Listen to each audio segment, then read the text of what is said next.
이삭이 나이가 많아 눈이 어두워 잘 보지 못하더니 맏아들 에서를 불러 이르되 내 아들아 하매 그가 이르되 내가 여기 있나이다 하니 이삭이 이르되 내가 이제 늙어 어느 날 죽는지 알지 못하니 그런즉 내 기구 곧 화살통과 활을 가지고 들에 가서 나를 위하여 사냥하여 내가 즐기는 별미를 만들어 내게로 가져와서 먹게 하여 내가 죽기 전에 내 마음껏 내게 축복하게 하라. 아멘.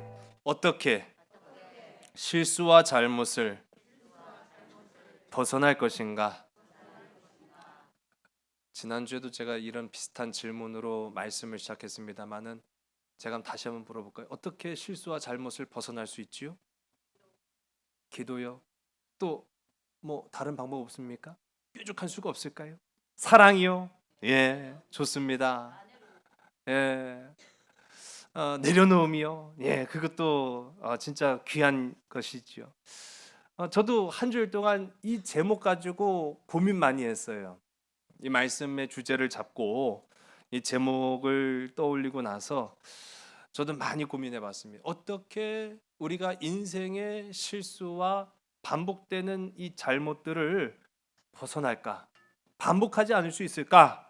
그런 생각을 해보게 됩니다.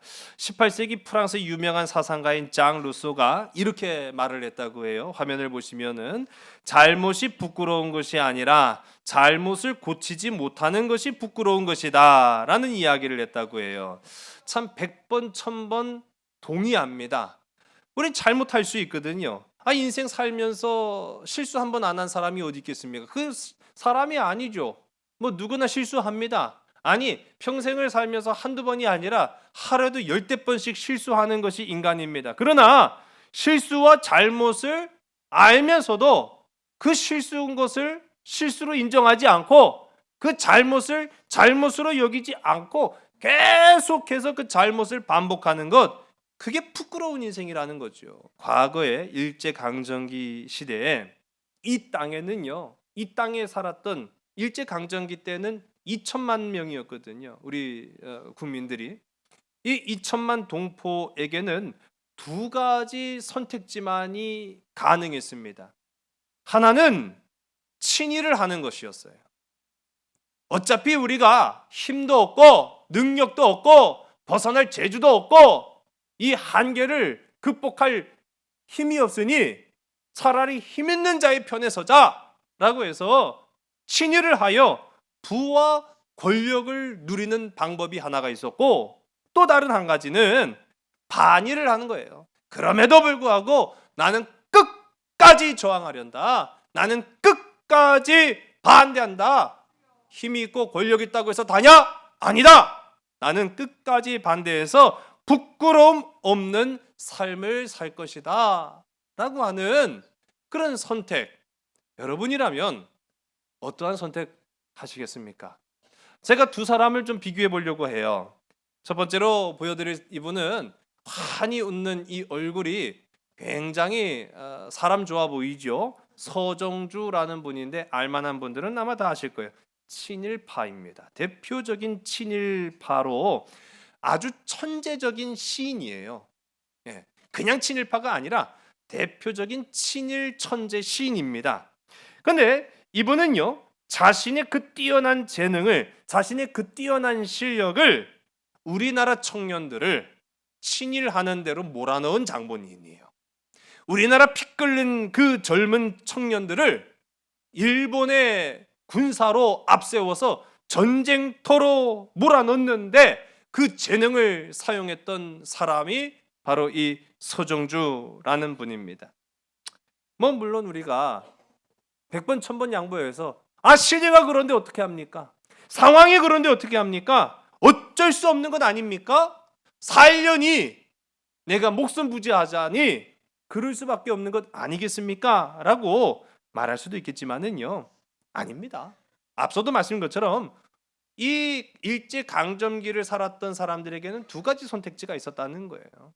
하나는 이와 같이 친일을 하는 사람들이 있었고, 또 반대로 어떤 상황에도, 이러한 상황에도 저항의 의지를 굽히지 않는 사람들도 있었다라는 거죠. 그 대표적인 인물이 이제 화면에 보시는 윤동주 시인입니다. 전에도 제가 한번 소개를 해드렸던 분인데요. 이 윤동주 시인은 무슨 자신이 폭탄 가지고 뛰어들고 그런 의사도 열사도 아닙니다. 그는 글쟁이였어요. 서정주와 크게 다르지 않은 글재주밖에 가진 게 없는 사람이었습니다. 그러나 이 윤동주 시인은 자신의 시를 통해서 끊임없이 저항했습니다. 끊임없이 그 불의한 권력에 맞섰습니다. 그 비참한 최후를 맞이할 수밖에 없었던 이 윤동주 시인의 최후를 우리가 압니다. 그런데요, 이 윤동주라는 사람의 시를 보면은요, 반복적으로 등장하는 그 단어가 있어요. 부끄러움이란 단어입니다. 부끄러움. 또 참회라는 단어가 나타나고요, 반성이라는 말이 나타납니다. 부끄러움과 참회와 반성. 어쩌면 암울한 시대를 살아야만 할 그 많은 사람들에게 이 윤동주 시인은 자신을 포함해서 외친 거예요. 부끄러워하십시오. 참회하십시오. 반성하십시오. 우리 한번 이 윤동주 시인처럼 한번 고백해 볼까요? 부끄러워하십시오. 참회하십시오. 반성하십시오. 이제는 우리가 고백 한번 해보겠습니다. 부끄러워하겠습니다. 참회하겠습니다. 반성하겠습니다.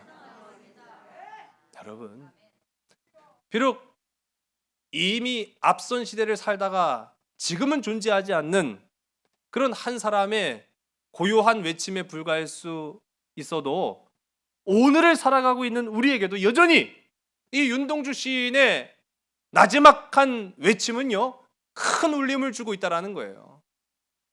부끄러워야 된다라는 거죠. 참회해야 된다라는 거죠.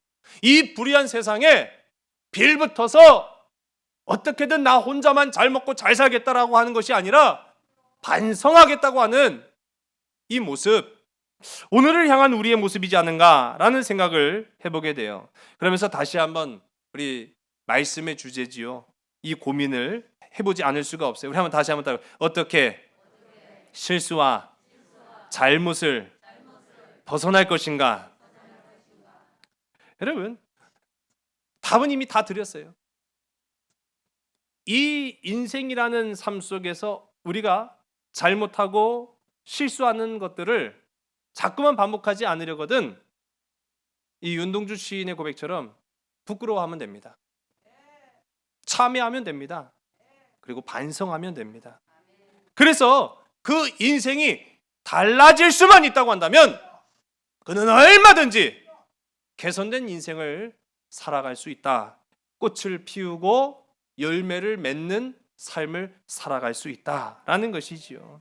때로는 우리가 잘못된 줄 알면서 그래서 후회는 하는데 달라지지는 않는 우리 자신의 모습, 심지어 이 세상 가운데 하나님이 너희는 빛이 되어라 말씀하셨고 너희는 세상의 소금이 되라 말씀하셨는데 우리는 소금은커녕 소금의 모양새만 취하고 있고 빛은커녕 세상은 깜깜한데 우리만 비추고 있는 그런 어리석은 모습이지는 않은가라는 생각을 해보게 됩니다.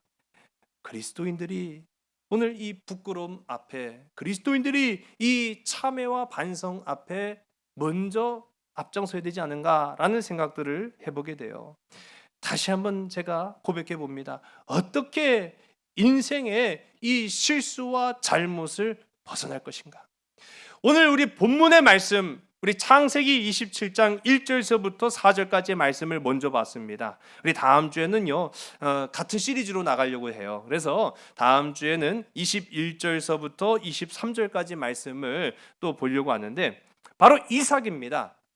이삭의 삶에서, 이삭의 모습에서 이 말씀의 주제, 실수와 인생의 잘못을 벗어날 힌트를 발견하는 거예요. 이삭이 잘했다는 게 아닙니다. 오늘 말씀에 우리가 이제 살펴볼 것은요, 이삭이 잘했기 때문에 이삭 보고 본받고 배우자, 그 얘기가 아니에요. 이삭을 통해서, 이삭의 실수와 이삭의 잘못을 통해서 나 자신을 발견하는 거예요. 우리 자신을 발견하는 겁니다. 이삭을 통해서 나의 부끄러움, 이삭을 통해서 내가 참여해야 되는데 참여하지 못했던 것, 이삭을 통해서 내가 반성해야 되는데 반성하지 않고, 마침내는 여러분, 부끄러움, 양심입니다. 참회, 그리고 반성, 어떻게 보면은 거기까지는 다 세상 사람들도 할 수 있는 거예요. 그렇다고 한다면 이제 우리가 해야 될 것은 뭡니까? 여기서 더 나아가야 되는데, 르호봇에서 만족하지 말고 브엘세바까지 가야 되는데, 그게 뭐냐? 회개입니다. 회개의 삶. 돌이켜서 하나님께로 돌아가는 인생. 오늘 이삭을 통해서 우리의 삶을 다시 한번 되짚어보고, 부끄러운 줄 알고 또 회개하고 반성해서 하나님께로 돌아가는 복되고 아름다운 우리 삼손 가족들이 다 되시기를 주의 간절히 소원합니다. 오늘 말씀은요, 우리 지난주 함께 나눴던 말씀으로부터 굉장히 오랜 시간이 지난 때예요. 37년이 지났습니다. 이 시점이 조금 왔다 갔다 하더라도 이해를 하셔야 됩니다. 처음에 야곱과 에서가 팥죽 사건이 나왔을 때는, 아니, 이 이삭이라는 사람이 아버지를 통해서 자기 아내 리브가를 맞이한 지 얼마 되지 않았는데, 그 다음에 말씀 보니까 그 쌍둥이가 벌써 훌쩍 큰 거예요. 근데 또 그 다음에 이야기를 보니까 애가 또 없네? 그 애는 다 어디 갔디야? 옛날로 또 돌아간 이야기를 지난번에 우리가 한번 살펴봤고, 그리고 오늘 이 말씀은요, 그때로부터 또 37년이 지난 시점입니다. 그러니까요, 오늘 이 이삭이 자신의 생명이 거의 다 했다라는 사실을 알고 유언과도 같은 축복 기도를 하는 이 장면에서 야곱과 에서의 나이가요 77세였어요. 이때 아버지 이삭의 나이는 137세로 추정을 합니다. 이삭의 육신이 상당히 쇠하였다라는 것으로 말씀을 열고 있어요. 우리 1절의 말씀을 우리 화면을 보시고 다 같이 함께 읽습니다. 이삭이 나이가 많아 눈이 어두워 잘 보지 못하더니 맏아들 에서를 불러 이르되 내 아들아 하매 그가 이르되 내가 여기 있나이다 하니. 아멘. 자, 오늘 이 1절의 말씀 보면은 나이 많은 것은 제가 이미 말씀드렸어요. 137세입니다. 눈이 어두워 잘 보지 못했다라고 말하고 있습니다. 눈이 어두웠다는 거예요. 아니 눈이 점점 침침해져 갖고 잘 보지 못할 수도 있겠죠. 이 말씀은 우리 다음 주에도 함께 살펴보겠습니다만은 이삭이 영적으로 어두워졌다라는 걸 말하는 거예요. 몸만 늙어서 쇠한 게 아니라 이 이삭이라는 사람이 영적으로도 어두워서 둔감해졌다라는 걸 말합니다. 참 안타깝죠. 왜냐하면 처음부터 그러지는 않았기 때문인 거예요. 우리 지난 시간에 살펴본 것처럼 이삭은 물론 실수도 하고 아버지처럼 잘못도 했지만은, 그러나 자신의 나약함을 인정할 줄도 알았고, 이게 뭡니까? 앞서도 말씀드린 것처럼 부끄러워할 줄 알았다는 거예요. 부끄러워할 줄도 알았고, 또 자신을 복 주시는 분은 세상도 사람도 아니라 하나님이시기에 나는 우물을 포기할지언정 내 안에 계신 하나님을 포기할 수 없습니다. 그래서 하나님을 찾아가잖아요. 그래서 르호봇에서 만족하지 아니하고 브엘세바까지 가지 않습니까? 말씀을 찾아갔다는 거거든요. 그 정도로 이 이삭이라는 사람이 하나님을 의지하고 하나님을 섬길 줄도 알았던 사람인 것을 우리가 압니다. 그런데 왜 오늘 이 말씀 보면은 이삭이라는 사람이요, 나이만 많이 들었을 뿐만 아니라 그의 영적 둔감함이 눈에 두드러지게 나타나는가라는 모습을 보게 됩니다. 아니 도대체 그 37년 동안 무슨 일이 있었길래 하나님 은혜 다 까먹어버리고 하나님 은혜 다 잊어버리고 하나님 사랑 다 떠나가서 이렇게 영적으로 둔감한 이삭이 되었냐고요. 여러분, 우리 안에 사건, 사고, 어려움, 환난, 시련, 시험, 핍박 있을 수 있습니다. 그러나 분명한 것이 사실은 나를 책임져 주시고 나를 보호해 주시며 나를 붙들어 주시고 나를 일으켜 주시는 하나님을 끝까지 의지하는 저와 여러분 되기를 주의 이름으로 간절히 소원합니다. 아무것도 없으면 평안할 것 같잖아요. 아무 일도 안 생기면은 행복할 것 같잖아요. 제가 이전에도 말씀드렸지만은 아무 일도 없다는 것은 하나님의 사랑을 받는 것이 아닙니다. 방금 말씀드린 것처럼 시련, 시험, 핍박, 환난, 어려움, 낙심 다 찾아옵니다. 그 속에서 하나님의 은혜를 사모할 때 하나님이 물 붓듯이 부어주시는 역사를 체험하게 되는 거예요. 지금 37년의 그 공백, 왜 성경이 설명을 하지 않고 있느냐? 아무 일도 없었기 때문인 거예요. 아무 일도 없으니까 하나님의 은혜 까먹은 거예요. 아무 일도 없으니까 영적으로 둔감해진 거예요. 왜요? 하나님 굳이 찾을 필요가 없거든요. 하나님 안 찾아도 그냥 잘 먹고 잘 사니까 우리가 소위 등 따시고 배부른데도 하나님 찾습니까? 그렇게 되기를 주님 간절히 소원합니다. 그러나 시험과 환난 속에 더욱 간절히 주를 의지하는 저와 여러분 되기를 주님 간절히 소원합니다. 우리가 기쁠 때도 하나님 찾아야 되고요, 힘들 때도 하나님 찾아야 되는 거예요. 그래야 하나님의 은혜를 까먹지 않습니다. 그래야 하나님의 역사는 우리의 삶 속에 계속적으로 흘러가게 된다는 사실이에요. 여기서 우리가 깨달을 것이 있습니다. 이삭을 통해서 배우는 거예요. 믿음은 잘 지켜야 된다는 사실이에요. 권사 받을 때, 집사 받을 때 그 믿음 끝까지 가는 것 같잖아요. 아니에요. 그러니 오죽했으면 제가 신학교 갔을 때 선배들이 그런 얘기를 하더라고. 붙잡아 놓고, 야, 너 믿음이 되게 좋은 줄 알지?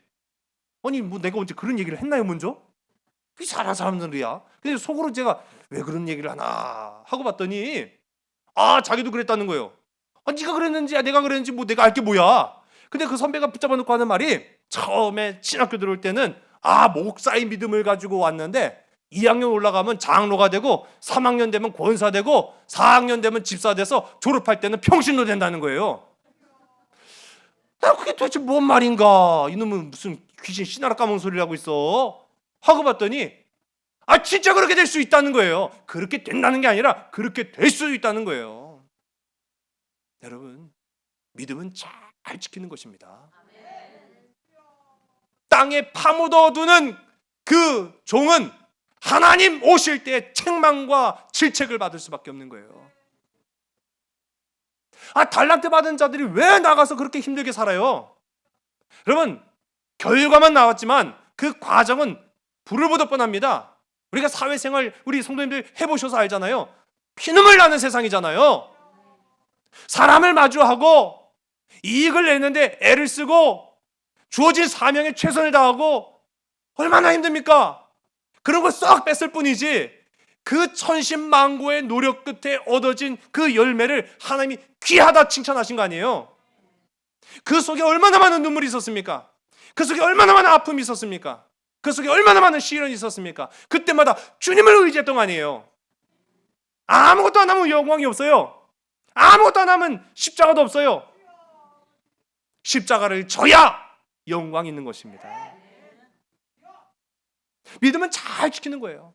믿음을 잘 지키는 것은요, 우리에게 너무나 중요합니다. 왜냐하면 잘 지키지 않으면 그 믿음은 무뎌지고 녹슨 칼과 같이 되기 때문인 거예요. 그럼 칼의 사명은 뭡니까? 무언가를 베는 데 써야 되잖아요. 주방장이 칼이 없으면 무엇으로 요리를 할 수 있겠습니까? 그런데 그 주방장에 아주 무기와 같은 칼이 무뎌지고 녹슬었다고 한다면 있으나 마나한 거죠. 우리 안에 믿음이 있는데 그 믿음을 갈고 닦지도 않고 그냥 집사 때 믿음, 권사 때 믿음, 장로 믿음, 목사 믿음 쭉 가는 줄 알고 그렇게 아무 일도 안 생기게 우리의 인생을 그냥 내팽개쳐 놓고 나면 무뎌지고 맙니다. 녹슬고 맙니다. 그래서 오늘 이삭을 통해서 아무 일도 없다는 것은 은혜가 아니다. 우리 안에 사건이 있고 어려움도 있고 핍박도 있지만 하나님이 나를 더 강하게 하시려고, 하나님이 나를 더 날선 검이 되게 하시려고, 하나님이 나를 더 귀히 사용하시려고 우리에게 그런 고난도 허락하시는구나. 은혜를 발견하는 저와 여러분 되길 간절히 소원합니다. 이삭이 자신이 나이 들고 앞도 잘 안 보여요. 그러니까 그 아들 누구를 불렀죠? 이삭의 아들은 에서밖에 없죠.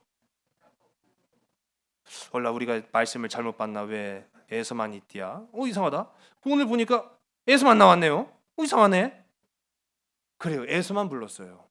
에서만 불러가지고 에서야 어디 있냐 그랬더니 예 아버지 저 여기 있습니다. 아주 얼마나 늠름하고 또 자랑스러워요. 그래 일로 와 일로 와. 그래가지고요 그 에서를 불렀는데 왜 불렀습니까? 다 읽었잖아요 말씀을. 복 주려고 불렀어요. 복 주려고 불렀습니다. 그런데요 이게 뭐 잘못한 거예요? 아버지가 그 아들 불러갖고 복 주려고 한다는데 그게 뭐 잘못된 겁니까? 잘못했죠. 방금도 제가 말씀드렸어요. 이삭의 아들은 에서밖에 없죠. 야곱도 있네. 아이고 참 생각해보니까 야곱도 있었어요. 근데 그 아버지 이삭은 에서만 불러다가 내가 너 복 주려고 그런다 그렇게 얘기하고 있는 거예요. 잘못된 겁니다. 잘못된 거예요. 이삭은 에서만 사랑했어요. 제가 지난번에 이 팥죽 사건을 통해서 이 야곱과 에서 그리고 그 가정 이 야곱과 에서 가정에 이삭과 리브가 이 부모가 무언가 모르게 미묘한 불화를 일으키고 있어요. 엄마 리브가는 야곱만 사랑하고 있고 아빠 이삭은 에서만 사랑하고 있는 거예요. 편애하고 있었다는 거예요. 사랑이 없어도 문제지만 한쪽만 사랑해도 문제가 생기는 거예요. 그런 불화하는 이 이삭의 가정을 우리가 지난번 봤습니다. 그런데 아니나 다를까 그 문제가 지금 오늘 터져버리고 말았어요. 내가 너한테 복 주기를 원하니 너 가서 좋은 것을 사냥해갖고 나한테 별미로 좀 가지고 와라 라고 이야기합니다. 자 여러분 장자의 축복은 누구만 받는 거예요? 오늘 이 말씀에 장자의 축복은 누가 받는 거예요? 지금 장자는 누구예요? 에서죠. 그럼 장자의 축복은 누가 받는 겁니까? 에서가 받는 거죠. 맞습니다. 장자의 축복은 에서가 받는 거니 장자인 에서만 부르는 게 뭐가 잘못됐어요? 잘못된 게 하나도 없죠. 그래요. 그런데 왜 잘못된 거냐? 우리 성경 전체를 읽어보면은 이게 뭔가 잘못된다는 걸 알 수 있는 거예요. 왜 이삭이 지금 에서만 편애를 하고 있느냐? 이게 잘못됐다는 걸 깨닫게 됩니다. 나중에 가면은요 야곱에게는 12명의 아들들이 있었어요. 그런데 이 야곱이 마지막 죽기 전에 축복을 합니다. 그런데 그 12명의 아들 가운데 첫째만 불렀을까요? 성경을 보셔서 다 아시죠? 12를 다 불러요. 12명의 아들들에게 축복하는 그런 장면들을 우리가 보게 됩니다. 그런 것처럼 장자의 축복이야 에서가 받는 거라지만 복은 다 주는 거예요. 자기 자식들에게 다 나눠주는 게 그 아버지로서의 의무며 사명이라는 건데 지금 말씀 보면은 야곱은 쏙 빼놓고 지금 에서만 불렀다는 게 문제인 거예요. 물론 우리가 집에서도요 저희가 첫째 둘째 셋째 밥을 줄 때 첫째는 더 줄까요 덜 줄까요? 이거 또 깊은 고민에 빠지셨어. 제 맘인데 어쨌든 간에 더 준다고요? 자 여기에서 맞습니다. 첫째를 더 주고요 둘째를 그 다음 막내를 제일 조금 줘요. 아시겠죠? 막내를 제일 사랑하지 않는 거를. 왜 그럴까요? 정도껏 주는 거예요. 그 자녀가 먹을 양만큼을 주는 거지 내가 너를 사랑하니까 밥솥대로 먹어라 그러는 경우가 없거든요. 그건 뭐 잘못된 거죠. 똑같은 거예요. 모든 자녀를 다 사랑하는 겁니다. 야곱도 사랑하고 에서도 사랑하고 그러나 에서야 네가 장자니 장자로서 이 가문과 우리 부족을 이끌어가야 될 사명 그리고 그 축복이 너한테 있다. 내가 그러니 너에게 장자의 축복을 주노라. 그럴 수 있잖아요. 에서야 내가 너를 덜 사랑하는 게 아니야. 그러나 내가 장자로서 에서에게 더 축복함을 네가 이해해라. 그럴 수 있잖아요. 그게 밥 조금 더 주는 거랑 사랑을 안 하는 거랑 뭔 상관이 있어요? 상관이 없거든요. 얼마든지 그럴 수 있는 거예요. 그런데 지금 에서는 야곱은 쏙 빼놓고 에서만 불렀다는 거예요.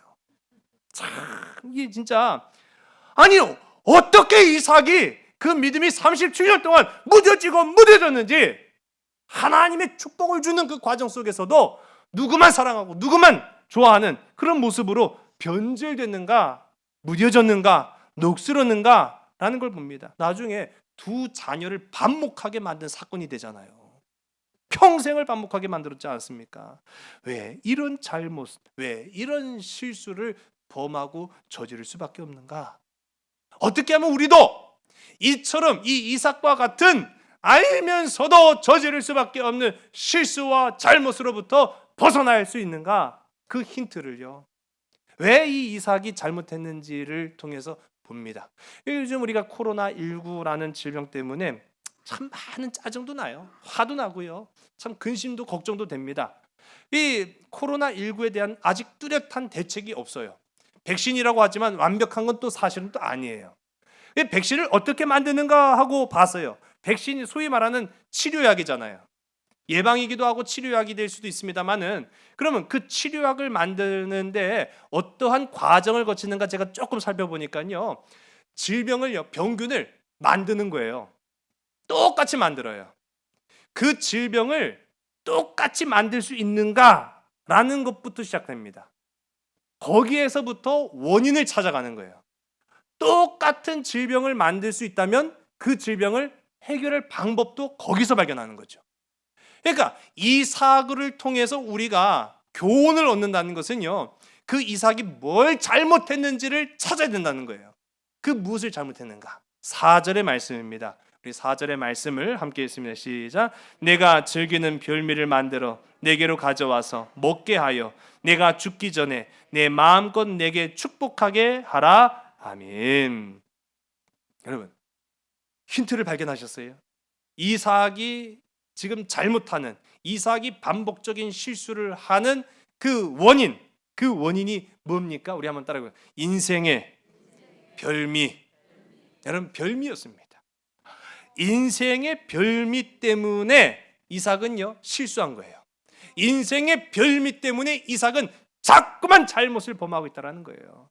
그렇기 때문에 오늘 우리 이 말씀 기억하시기 바랍니다. 우리 한번 따라, 인생의 별미를 주의하라. 우리 옆에 계신 분들한테 우리 이렇게 고백합시다. 인생의 별미를 조심하세요. 시작. 그렇게 되길 간절히 소원합니다. 이 삶 속에서, 우리의 삶 속에서 알고도 저지르는, 또 모르고도 실수하는 그런 많은 죄악들 가운데 이러한 실수와 잘못을 반복하지 않기 위해서는 우리가 무엇보다도 인생의 별미를 조심해야 된다는 거예요. 여러분, 오늘 이 말씀 속에 이삭은 에서가 가져다 주는 별미에 온 마음을 다 뺏겼어요. 오늘 본문 말씀뿐만 아니라 쭉 한번 보세요. 별미라는 말이 얼마나 많이 나오는가. 여러분, 계속 등장하고 있습니다. 그렇게 지금 이 이삭에게는요, 그 별미라는 것이 하나님의 말씀보다, 하나님의 은혜보다, 하나님의 긍휼하심보다, 하나님의 복주심보다 더 소중했다라는 걸 우리가 보게 되는 거예요. 에서가 왜 37년 동안 그 믿음 다 까먹고 그 신앙이 무뎌지고 굳어졌는가? 인생의 별미가 하나님보다 더 좋았기 때문이라는 거예요. 이 장면 어디서 우리가 좀 본 것 같긴 해요. 어디서 봤습니까? 에서에게서 찾았죠. 우리 지난 시간에 함께 봤던 이 에서, 팥죽 한 그릇의 장자의 명분을 팔았던 이 에서. 아니, 장자의 명분이 얼마나 보잘것없었기에 그 귀한 것을 팥죽 한 그릇과 맞바꿉니까? 그 장자의 명분이라는 것은 단순히 네가 첫째라서 받는 것이 아니라 하나님이 사랑하셔서 받는다라는 사실을 에서는 몰랐다라는 거예요. 영적인 일에 전혀 무관심했다라는 걸 우리가 보게 되는 거예요. 그러니 팥죽이라는 별미가 하나님의 축복보다 더 현실적으로 보였던 거죠. 하나님의 그 축복보다 이 별미가 더 매력적으로 여겨졌다라는 것을 이 에서에서께도, 또 이삭에게서도 우리가 발견하게 된다라는 거예요. 사람이요, 또 이제 뭐 여러 가지 약한 것들이 있을 수 있습니다. 유난히 먹는 것에 또 약한 사람들도 있어요. 식탐이라고 하죠. 예. 이 음식을 탐하는 그 식탐, 이런 사람들 보면 어떻습니까? 아, 참 고상하다. 뭐 그런 마음도 드시죠. 제가 지난번에 어떤 기사를 봤던데요. 부부가 신혼 부부예요. 결혼한 지 1년도 채 안 된 이 신혼 부부가 이혼 조정에 들어갑니다. 근데 이혼 조정에 들어가는 사유가 식탐 때문이었어요. 아니, 자기 신랑 그런 줄 몰랐다는 거예요. 연애할 때 잘 먹고 막 그러니까 야, 진짜 남자답다. 아니, 먹는 걸로 남자다울 것 같으면 저도 많이 먹을 걸 그랬어요. 그런데 그게 알고 봤더니요, 식탐이었던 거예요. 결혼을 하고 나서 보니까 먹는 거에 그렇게 집착을 하더라는 거죠. 어느 날은 퇴근해서 오는데 아니, 오지 않고 자기 방으로 슬그머니 들어가더라는 거예요. 그래서 왜 그런가 하고 봤더니 자기 방 옷장에다가 치킨을 갖다 놓고 몰래 그 처먹고 있다가 들켜가지고 그 부부 싸움이 된 거예요. 야, 네가 인간이냐? 그래서 뺏어 먹을까봐 겁나갖고 조금 먹었다는 거예요. 그래갖고 결국 이 부부가, 신혼 부부가 이혼 조정까지 가게 됐다. 뭐 그런 제가 기사를 보면서 야, 별놈 다 있다라고 했는데 그 놈이 저더라고요. 보니까 그 별놈이 저더라고요. 제가 지난주에 뭐 아침 식사를 준비를 하는데 저도 뭐 도울 게 없는가 싶어갖고 이렇게 두리번거리다가 저 집사람은 뭐 반찬하고 있고 밥하고 있고 뭐 그렇게 하고 있으니까 나도 뭐 숟가락 하나라도 좀 놔야 될 거 아니에요. 그래갖고 숟가락 놓고 어슬렁어슬렁거리고 있다 보니까 뭐 좀 또 뭐 도와주고 싶은 마음도 있어요. 그래갖고 뭘 하면 좋을까 싶다가 김 꺼내 놓으면 되겠다. 김 사건 지난번에 제가 얘기 들었는데 기억하실려나 모르겠어요. 예. 그때 좀 깨달았어야 되는데 김 사건 때 제대로 깨달지 못해가지고 반성하지 못하고 부끄러워할 줄 모르고 참여하지 못하고 회개하지 못해서 제가 지난주에 사건을 또 저질렀어요.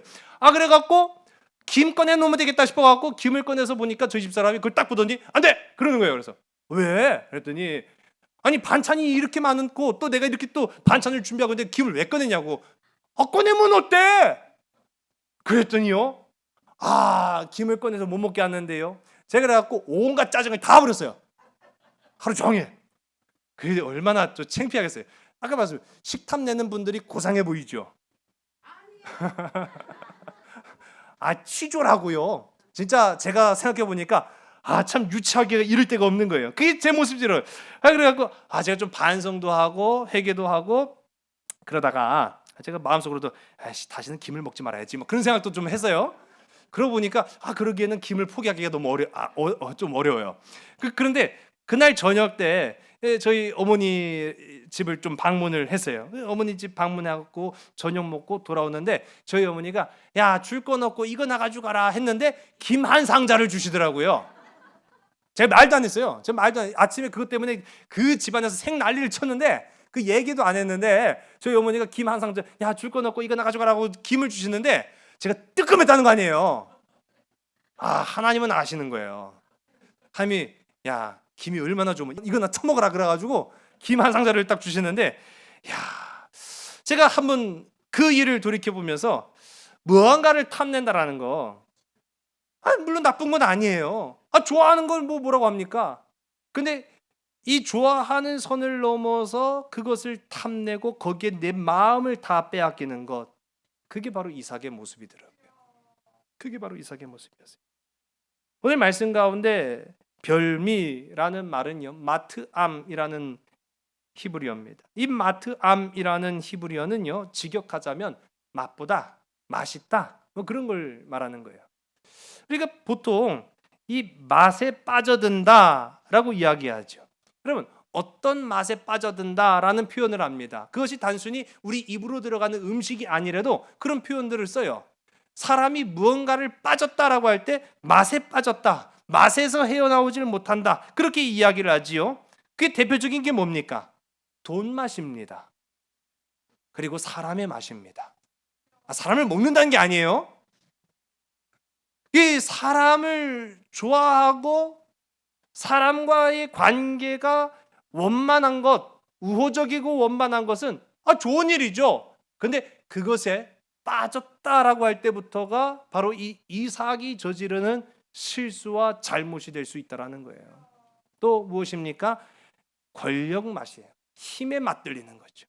힘의 맛. 그 정치가 그렇게 맛있다는 거잖아요. 돈 맛, 사람 맛, 권력 맛. 이 맛에 빠지면 못 빠져나오는 거예요. 요즘은 이제 많이 봅니다만은 유튜브라는 그 인터넷 영상 매체를 보게 되면은 그 사람들이 올린 그 영상을 보는 거 아니에요. 전 세계 사람들이 그 영상을 보는데 제가요 10수년 전에 참 기가 막히다. 살다 세상 말종이 이 종말이다. 뭐 그렇게 생각을 했던 게 뭐냐면은요. 먹는 걸 보여줘요. 이 치킨을 산더미처럼 쌓아놓고 그걸 먹는 걸 보여주는 거예요. 밥을 산더미처럼 쌓아놓고 그걸 먹는 걸 보여주는 거예요. 떡볶이를 산더미처럼 쌓아놓고 먹는 걸 보여주는 거예요. 제가 그러면서 그걸 보면서 미친놈? 아니 내가 먹는 것도 아닌데 그거 먹는 거 보여줘갖고 뭘 좋을 게 있다고? 그걸 보고 있나? 저는 그런 생각을 했거든요. 그런데요 세상에요 남이 먹는 걸 쳐다보고 있더라고요. 누가요? 제가요. 야 진짜 맛있겠다. 야 진짜 맛있게 먹는다. 야 먹는 소리만 들어도 야 내가 다 배가 부르다. 그걸 제가 보고 있는 모습을 보면서 야 빠져든다. 맛에 빠져드는 거예요. 내가 맛보지도 못하는 그 맛에 빠져드는 거예요. 여러분 이게 별미라는 거예요. 별미가 별게 아니네요. 예. 별미가 주는 이 기쁨은요 헛된 겁니다. 허상입니다. 그건 나를 유익하게 해주는 게 결국은 아니에요. 사랑하는 여러분, 세상이 주는 별미에 마음을 빼앗기면은요 인생의 실수와 잘못에서 벗어날 수 없다는 것을 오늘 이 이삭을 통해서 봅니다. 여러분 성경 가운데 그런 별미, 인생의 별미에 빠진 사람들의 모습, 그 실패담을 많이 발견해요. 사울 임금 어떻습니까? 권력의 그 맛, 권력의 별미에 빠지니까 하나님으로부터 멀어졌던 것을 우리가 보게 됩니다. 다윗, 솔로몬 다 대표적인 성경의 인물들이잖아요. 다윗과 솔로몬 어떻습니까? 사람 맛에 빠진 거예요. 여인에게 그 마음을 다 뺏겨서 하나님을 멀리했던 것들을 우리가 성경을 통해서 봅니다. 뿐만 아니에요. 우리 신약 가운데도 보면은 예수님의 12제자 가운데 가룟 유다 어떻습니까? 돈 맛에 그 마음을 다 빼앗기고 나니까 그 돈이라는 별미 때문에 예수님을 은 30냥에 갖다 파는 모습을 우리가 성경을 통해서도 봅니다. 별미가 나쁘다는 게 아니에요. 그러나 별미의 마음을 다 빼앗기고 나면 우리 마음에는요 다른 것들로 채워지는 거예요. 무엇으로요? 하나님 아닌 다른 것들로 채워져서 우리가 영적으로 무뎌지고 어두워지게 된다라는 것을 오늘 이 이삭의 모습을 통해 보게 됩니다. 여러분들 우리 가운데 어떤 이 별미가 있습니까? 성공이라는 별미가 있을 수도 있고 앞서 말씀드린 것처럼 돈이라는 이 별미가 있고 경력, 인간관계, 자식, 사람 다 별미가 될 수 있다라는 거예요. 별미의 마음을 빼앗기면 이삭처럼 하나님으로부터 멀어집니다. 이삭처럼 그 믿음과 신앙이 녹슬고 무뎌지게 됩니다. 육적인 것이 좋으면 영적인 것은 떨어지게 마련이라는 거예요. 부끄러워야 돼요. 부끄러워해야 돼요. 이 윤동주 시인이 이야기한 것처럼 부끄러울 줄 알아야 된다는 사실이에요. 이 별미, 이 세상 별미에 빠졌던 나를 돌이키고 하나님 이제 주님께 나아가겠습니다. 주님께로 돌아가겠습니다. 고백하는 저와 여러분 되길 간절히 소원합니다. 그러나 성경을 제가 보면은요 별미에 빠졌던 사람들만 나온 게 아니에요. 별미에 빠졌으나 다시 회개하고 돌이켜서 하나님 앞에 돌아간 사람들도 수도 없이 많이 나온 것을 우리가 봅니다. 바로 오늘 우리의 모습이 그와 같아야 되지 않을까라는 생각을 해보게 돼요. 우리 다시 한번 따라해 볼까요? 어떻게 실수와 잘못을 벗어날 것인가? 우리 한번 따라해 볼까요? 세상이 주는 별미를 멀리하겠습니다. 할렐루야. 아예 버리라는 게 아니에요. 제가 말씀드렸잖아요. 이게 나쁜 게 아닙니다. 그런데 거기에 내 마음을 다 뺏기니까 문제가 되는 거예요. 인생의 실수와 잘못에서 벗어나려면 세상 별미가 아니라 무엇을 더 귀히 여기게 됩니까? 하나님의 말씀의 맛에 빠지는 저와 여러분에게 간절히 소원합니다. 하나님의 말씀의 맛에 빠지면 세상 별미가요 아무리 좋아도 별 관심 없어요. 그냥 있는 건 있는 거고 그냥 즐거운 건 즐거운 거지만 그것 때문에 하나님 포기할 이유가 없어요. 그것 때문에 세상에 푹 빠질 이유가 없어요. 우리 그런 모습을 건강한 신앙의 소유자들을 통해서 봅니다. 그가 세상에서 하나님의 사람으로서 어떻게 저렇게 건강한 삶을 살아갈 수 있는가 라고 보면 그 중심에 하나님의 말씀의 맛에 빠져 있는 것을 보게 되는 거예요. 세상 별미가 아니라 하나님의 은혜의 맛에 푹 빠지는 저와 여러분들에게 간절히 소원합니다. 세상 별미가 아니라 하나님의 사랑에 빠지는 저와 여러분들에게를 주의를 간절히 소원합니다. 하나님의 사랑에 빠지고요, 하나님의 은혜에 빠지고요, 하나님의 말씀의 그 깊은 맛에 빠지면 더 이상 우리는요 반복적인 인생에서의 실수와 잘못으로부터 자유할 수 있게 된다라는 사실이에요. 우리 한 주일 동안 세상 맛이 아닌 하나님의 은혜의 맛으로 세상 가운데 담대히 서며 살아가는 복된 저와 여러분 우리 모두가 다 되기를 주의 이름 간절히 소원합니다. 기도하시겠습니다. 아버지, 은혜를 참으로 감사합니다. 진심으로 주님을 사랑하고 진심으로 주의 은혜의 말씀을 증거하겠다고 고백하면서도 때로는 우리가 이 이삭처럼, 우리가 이 에서처럼 세상의 별미에 빠져버려서 돈맛, 사람맛, 권력의 맛에 길들여져서 하나님 멀리했던 우리를 오늘 이 시간 용서하여 주시옵소서. 그런 우리의 자신을 부끄럽게 여기고 참회하고 반성하며 마침내는 회개하여 하나님께로 돌아가는 하나님의 복받는 자녀들이 다 되게 인도하여 주시옵소서. 이 한 주를 살아갑니다. 무엇으로 우리가 세상의 소망을 삼으며 살겠습니까? 하나님 은혜에 빠지게 하여 주시옵소서.